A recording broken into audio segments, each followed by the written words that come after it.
Assalamualaikum to you all. Welcome to B4G Brain for Gain channel. तो आज हम class 11 के subject chemistry chapter number 1 stoichiometry को continue करेंगे। तो हमारा है टॉपिक 1.1, ठीक है। तो टॉपिक 1.1 को हम कंटिन्यू करते हैं। लास्ट टाइम हमने molar mass and molar volume पढ़ा था, तो आज हम पढ़ेंगे इंटरकन्वर्जन्स। इंटरकन्वर्जन्स से मुराद क्या है? इंटरकन्वर्जन से मुराद है यानी कि चेंज करना। मोल को मीन के हमारे पास मिसाल के तौर पे हमें अगर मास दिया हुआ है तो मोल को फाइंड करना, मोल दिया है तो मास को फाइंड करना, यानी कि इंटरकन्वर्जन करना, ठीक है। मोल दिया गया है तो नंबर ऑफ पार्टिकल्स कितने होते हैं, ठीक है, वो फाइंड करना, जिसे आप एवोगैड्रोस नंबर भी कहते हो। या अगर हमें नंबर ऑफ पार्टिकल्स दिए गए हैं तो मोल्स को फाइंड करना, या अगर हमें मोल दिया है तो मोलर वॉल्यूम को फाइंड करना, और अगर मोलर वॉल्यूम दिया है तो मोल को फाइंड करना। ये कन्वर्जन्स जो हैं ये हम आज के टॉपिक में समझने जा रहे हैं। न्यूमेरिकल्स हैं, सारे न्यूमेरिकल्स को हम इजीली तरीके से सॉल्व करेंगे। हम जो है अपना कैलकुलेटर का यूज़ करके जो है उससे सॉल्व करेंगे और इजी से इजी तरीके से सॉल्व करने की कोशिश करेंगे। तो चलते हैं, अभी का टॉपिक स्टार्ट करते हैं जी। तो सबसे पहले हमारे बुक में दिया गया है इंटरकन्वर्जन ऑफ मोल एंड मास, यानी कि मोल को, अगर मोल हमारे पास अननोन है, मोल हमें नहीं दिया गया, मास हमें दिया गया है, तो मास की मदद से मोल्स को फाइंड करना, और अगर मास नहीं दिया हुआ, मोल्स दिया हुआ है, तो मोल्स की मदद से मास फाइंड करना। फॉर एग्जाम्पल, हमें रिएक्टेंट का मास दिया गया है, उसका हमें बोल रहे हैं कि मोल्स फाइंड करें, तो हम क्या करेंगे? मोल्स फाइंड करेंगे। और अगर हमें मास दिया हुआ है, अगर हमें मोल्स दिया हुए हैं, मास फाइंड करना है, तो उसमें हम मास फाइंड करेंगे। ये आपके पास इंटरकन्वर्जन कहलाती है, ठीक है, interconversion of mole and mass. Then formula क्या है? अगर हमने नंबर ऑफ मोल्स किसी रिएक्टेंट का, किसी प्रोडक्ट का फाइंड करना हो, मोल्स की तादाद फाइंड करनी हो, मोल्स जैसे कि हम अपने प्रीवियस लेक्चर्स में समझ चुके हैं कि मोल्स क्या हैं, तो हम इसको डिस्कस नहीं करेंगे क्योंकि हमारा बहुत सारा टाइम वेस्ट होगा। तो हम जस्ट ये समझते हैं कि नंबर ऑफ मोल्स को फाइंड करने का फॉर्मूला क्या है, क्योंकि मोल्स क्या है वो हम अपने प्रीवियस लेक्चर्स में समझ चुके हैं। और अगर ये आप लोगों ने नहीं समझा तो आप मेरे प्रीवियस लेक्चर को देख सकते हैं। तो नंबर ऑफ मोल्स को फाइंड करने का फॉर्मूला क्या है? गिवन मास अपॉन मोलर मास, यानी कि हमें क्वेश्चन में मिसाल के तौर पे कहा गया है कि ऑक्सीजन के मोल्स फाइंड करें, जिसका हमारे पास गिवन मास, उन्होंने हमें ऑक्सीजन का दिया होगा कि ऑक्सीजन का इतना मास है, अब आप उसके मोल्स फाइंड करके दें। मोलर मास वो हम कैलकुलेट कर लेंगे, ठीक है, वो हमें पता होता है, हमें याद करने की चीज़ होती है, हमें खुद याद करनी होती है। ये हमें क्वेश्चन में बहुत कम दिया जाता है मोलर मास। मोलर मास वो एक किसी भी एलिमेंट का कांस्टेंट अपना होता है, ठीक है ना। हाँ, गिवन मास जो होते हैं, दूसरे मास जो होते हैं वो चेंज हो सकते हैं। तो गिवन मास जो है वो ग्राम्स में आप लेंगे, ठीक है, ग्राम्स में, और मोलर मास आप किस में लेंगे? ग्राम्स पर मोल में लेंगे। तो अगर हमें नंबर ऑफ मोल्स फाइंड करने हो, उसका फॉर्मूला क्या है? गिवन मास अपॉन मोलर मास। अगर हमें उस एलिमेंट का मास फाइंड करना हो, उसका फॉर्मूला है मोल्स इनटू मोलर मास, क्योंकि अगर हमें मास फाइंड करना है तो अब इसको हमें अकेला करना होगा। अकेला करने के लिए ये मोलर मास यहाँ पर डिवाइड हो रहा है, तो यहाँ पर क्या होगा? मल्टीप्लाई हो जाएगा। तो इसीलिए मास फाइंड करने का फॉर्मूला होता है मोल्स इनटू मोलर मास। ये दो मेन फार्मूला हैं जो कि आप इंटरकन्वर्जन ऑफ मोल एंड मास में यूज करेंगे, ठीक है, मोल एंड मास में यूज करेंगे। आप इसको हाईलाइट कर लें कि आपने दो फार्मूला की मदद से मोल एंड मास की इंटरकन्वर्जन को सीखना है। तो चलिए हम सबसे पहले एक्सरसाइज 1.1 कर लेते हैं, देन उसकी कैलकुलेशन को समझते हैं जी। तो यहाँ पर आपकी एग्जाम्पल 1.1 हमने जो है वो 1.1 एग्जाम्पल 1.1 यहाँ पे सॉल्व की हुई है। तो सबसे पहला है calculate the number of moles in 25.5 gram of sodium metal. आपने फाइंड क्या करना है? कैलकुलेट। इन्होंने बोला आप कैलकुलेट करें। क्या कैलकुलेट करना है? नंबर ऑफ मोल्स फाइंड करना है। पहला बात हमें समझ आई कि हमें क्या करना है? नंबर ऑफ मोल्स फाइंड करना है। क्वेश्चन ने हमें खुद ही बता दिया है किसके फाइंड करने हैं? Of sodium.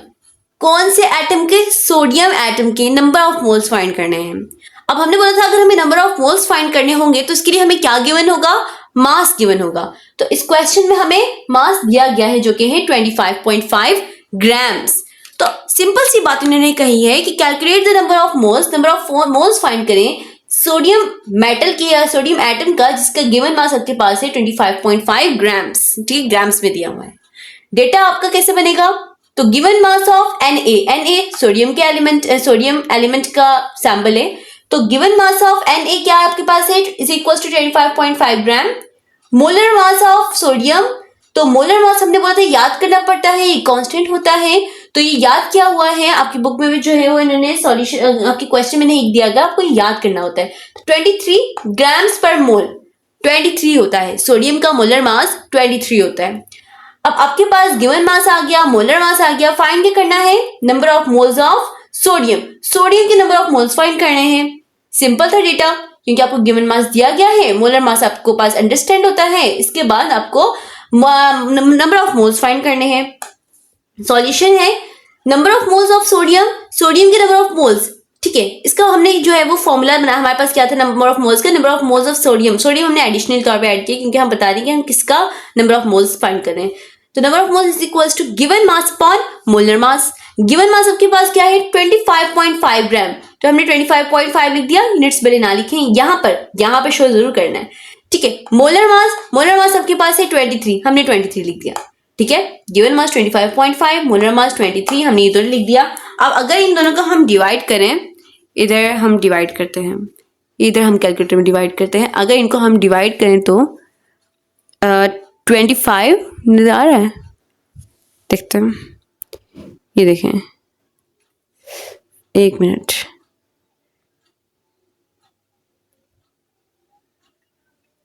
पता नहीं सही नजर आ रहा है नहीं आ रहा है, सही है, हाँ भी सही है। ठीक है, तो इधर हम ऐसे करेंगे कि 25, यहाँ पे ऐसे करते हैं 25.5, इसको अगर हम डिवाइड करें 23 से तो हमारे पास आंसर आ रहा है, इधर देखें 1.108। तो 1.108 हमारे पास आंसर नहीं है, तो हमने क्या करना है 1.108 में से 8 जो है वो राउंड ऑफ करेंगे तो 0 में 1 ऐड हो जाएगा। तो हमारे पास आंसर क्या बनेगा? आंसर हमारे पास बनेगा 1.11 मोल्स। ठीक है, तो आपकी बुक में एग्जैक्टली यही आंसर दिया गया है 1.11 मोल्स। ठीक है, तो ये हमने एग्जाम्पल 1.1 सॉल्व कर ली है। तो अब हम एग्जाम्पल 1.2 सॉल्व करते हैं जी। तो अभी हमारे पास नेक्स्ट एग्जाम्पल है, वो है एग्जाम्पल 1.2। तो एग्जाम्पल 1.1 में आपने नंबर ऑफ मोल्स फाइंड किए थे, अब आप एग्जाम्पल 1.2 में क्या फाइंड करने लगे हैं? Calculate the mass. आप क्या फाइंड करने लगे हैं? मास फाइंड करने लगे हैं। किसका? ऑफ H2O, वाटर का मास फाइंड करने लगे हैं। तो अब हमने क्या सीखा था कि जब हमें मास फाइंड करना होगा उसके लिए उन्होंने हमें क्या दिया गया होगा? तो हमें क्या दिया गया होगा क्वेश्चन में? मोल्स दिया गया होगा। तो बिल्कुल करेक्ट है कि हमने क्या करना है? मास फाइंड करना है किसका? H2O, वाटर का, जिसका मोल्स आपके पास दिए गए हैं 3.25 मोल्स। ठीक है, जिसके पास मोल्स क्या दिए गए हैं? 3.25 मोल्स दिए गए हैं। तब आपने इसका क्या फाइंड करना है? ऑफकोर्स आपने इसका मास फाइंड करना है।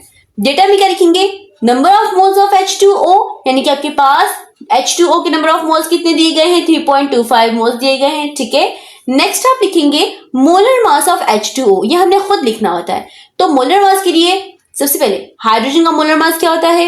1। आप खुद भी फाइंड कर सकते हैं, डायरेक्टली 18 भी लिख सकते हैं, 1 होता है। हमने क्या किया? खुद फाइंड किया। मैंने खुद आपको एक सिंप्लीफाई करके दिखाया था कि आप किसी भी बड़े से बड़े एलिमेंट का, बड़े से बड़े कंपाउंड का, बड़े से बड़े केमिकल फॉर्मूला का आप इजीली मोलर मास निकाल सकें। हाइड्रोजन का मोलर मास क्या है? 1, मैंने पुट कर दिया। अब नंबर ऑफ एटम्स को क्या करना है? आपने मोलर मास से मल्टीप्लाई करना है। तो हाइड्रोजन एक अलग एलिमेंट है, ऑक्सीजन एक अलग एलिमेंट है। हाइड्रोजन एक अलग एलिमेंट है तो इसका अलग मोलर मास है, ऑक्सीजन का अलग मोलर मास है। तो हाइड्रोजन का मोलर मास जो है वो 1 है, मैंने 1 लिखा। कितने एटम्स है? 2, तो 2 को 1 से मल्टीप्लाई कर देंगे, 1 मल्टीप्लाई 2। फिर नेक्स्ट एडिशनली हमारे पास क्या है? अदर एलिमेंट भी है, दूसरा एलिमेंट भी है। तो हम बीच में प्लस की निशानी डाल दें क्योंकि अब हम दूसरे एलिमेंट का मोलर मास लिखने लगे। ऑक्सीजन का मोलर मास 16 है, ये हमें याद है। ठीक है, लिख दिया। अब आगे कुछ मल्टीप्लाई कराने की जरूरत नहीं क्योंकि ऑक्सीजन 1 ही है। अब 2 को 1 से मल्टीप्लाई किया, 2 1 2, प्लस का प्लस आ जाएगा, 16 का 16 में 2 प्लस करेंगे 18, तो 18 ग्राम्स पर मोल किसका आपके पास मोलर मास है? H2O वाटर का है। अब मैं डायरेक्टली भी लिख सकती थी 18 ग्राम्स पर मोल, बट मैंने सिंप्लीफाई कर दिया ताकि आपको पता लग सके कि किस तरीके से हमारे पास ये 18 आया है, और आप बाकी केमिकल फॉर्मूलाज का भी इजीली मोलर मास निकाल सकते हैं। तो नंबर ऑफ मोल्स आपने निकाल लिया, मोलर मास आपने निकाल लिया। अब आपके पास है मास ऑफ H2O, यानी कि वाटर का मास, ठीक है, वो फाइंड करना है। सॉल्यूशन, मास ऑफ H2O आपके पास, अगर आपने क्या करना है, सबसे पहले वाटर का मास फाइंड करना है। उसका फॉर्मूला क्या है? Mass is equals to number of moles into molar mass. तो सिंपली आपने वही फॉर्मूला रखा, तो नंबर ऑफ मोल्स आपके पास क्या गिवन है? 3.25, आपने वही लिख दिया। मोलर मास क्या था? 18, आपने 18 लिख दिया।